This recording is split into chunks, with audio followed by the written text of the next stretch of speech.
புரியுதா? டெரஸ் கார்டனுக்கு இந்த இயரில் நம்ம 4 ஹார்வெஸ்டிங் முடிச்சிருக்கோம். 5th ஹார்வெஸ்டிங் இன்றைக்கி நம்ம பண்ண போகிறோம்.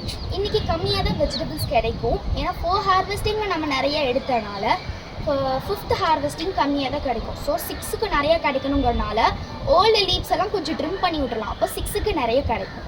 ஸோ வாங்க வீடியோக்குள்ளே போகலாம். லீவ்ஸை ட்ரிம் பண்ணுறதுக்கு முன்னாடி நம்ம வெஜிடபிள்ஸ் ஹார்வெஸ்ட் பண்ணி முடிச்சிடலாம். இப்போ நம்ம டொமேட்டோ ஹார்வெஸ்ட் பண்ண போகிறோம்.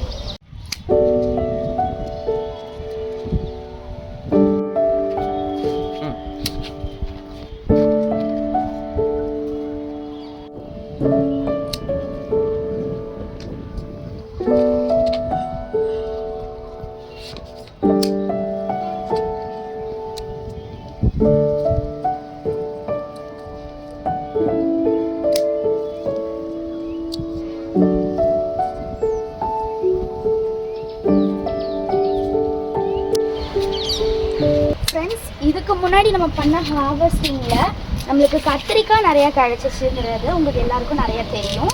இப்போ நம்மளுக்கு டொமேட்டோஸ் தான் நிறையா கிடச்சிருக்கு. பாருங்கள்,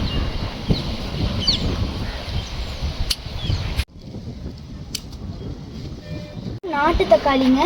நம்ம போன வாட்டி நம்ம ஹார்வெஸ்ட் நிறைய பண்ணோம். இந்த வாட்டி ஒரே ஒரு நாட்டு தக்காளி தான் கிடச்சிருக்கு. இதோட தொழில் ரொம்ப ரொம்ப சாஃப்டாக இருக்கும், டேஸ்ட்டாகவும் இருக்கும். இதுதான் ஒரிஜினல் நாட்டு தக்காளி.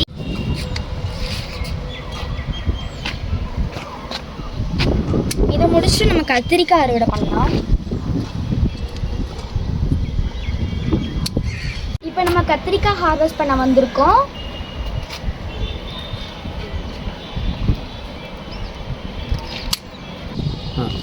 இப்போ நம்ம சின்ன கத்திரிக்காய்ன்னு பார்க்காமலே எல்லாத்தையும் நம்ம ஹார்வெஸ்ட் பண்ண போகிறோங்க.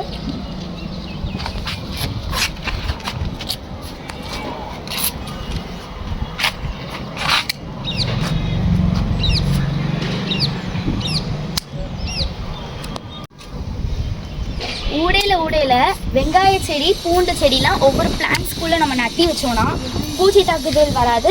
ப்ளஸ் அது நம்மளுக்கு ஒரு சர்ப்ரைஸ் மாதிரி இருக்கும், அது மண்ணுக்கடியிலேருந்து வர்றனால. இந்த கத்திரிக்காய் பழுத்துச்சுங்க. ஸோ நம்ம விதைக்கி விட்டுடலாம். ஏன்னா பாருங்க ஃப்ரெண்ட்ஸ், எவ்வளோ ஃப்ரெஷ்ஷாக இருக்குது. மருந்து தெளிக்காமலே நம்ம வீட்லேயே எடுத்த புதினா எவ்வளோ சூப்பராக இருக்குது பார்த்தீங்களா? அடிப்பகுதியில் உள்ள கனமான லீவ்ஸ் எல்லாம் ட்ரிம் பண்ணி விட்டுருங்க. அது மேலே இருக்கிற செடிகளுக்கு நியூட்ரிஷன்ஸ் போக விட மாட்டேங்குது. அதனால ஃப்ளவரில் நல்லா காய் பிடிக்க மாட்டேங்குது. இந்த மாதிரி கனமான லீவ்ஸ் எல்லாம் கட் பண்ணிட்டிங்கன்னா நல்லா வளரும் செடி. இப்போ நம்ம லீவ்ஸ் எல்லாம் கட் பண்ணி முடிச்சாச்சு. ஃபர்டிலைசர் எப்படி மேக் பண்ணணும்னா, வெஜிடபிள் வேஸ்டேஜ், அரிசி கழுவின தண்ணி, அரிசி வடித்த தண்ணி, இதெல்லாம் நம்ம மிக்ஸ் பண்ணி கொஞ்சம் வாட்டர் ஊற்றி இதெல்லாம் நம்ம எல்லா செடிகளுக்கும் ஸ்ப்ரெட் ஆகிற அளவுக்கு ஊற்றணும்னாலே ஃபர்டிலைசர் நம்மளுக்கு கிடச்சிடும்.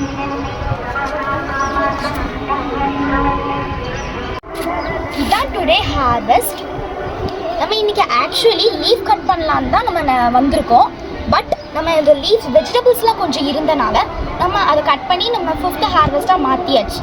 இப்போ லீவ்ஸ் எல்லாம் நம்ம கட் பண்ணியிருந்தனால 6th ஹார்வெஸ்டிங் நிறையாவே வெஜிடபிள்ஸ் கிடைக்கும். இந்த அத்திப்பழம் ஆல்ரெடி பழுத்து கீழே விழுந்து கிடந்திருக்கு. நாங்கள் இன்னைக்கு பார்த்துட்டு நாங்கள் எடுத்து போட்டிருந்தோம். இயற்கையை பாதுகாப்போம், விவசாயத்தை வளர்ப்போம். அடுத்த வீடியோவில் பார்க்கலாம். பாய் ஃப்ரெண்ட். லைக் பண்ணுங்கள், ஷேர் பண்ணுங்கள், சப்ஸ்கிரைப் பண்ணுங்கள்.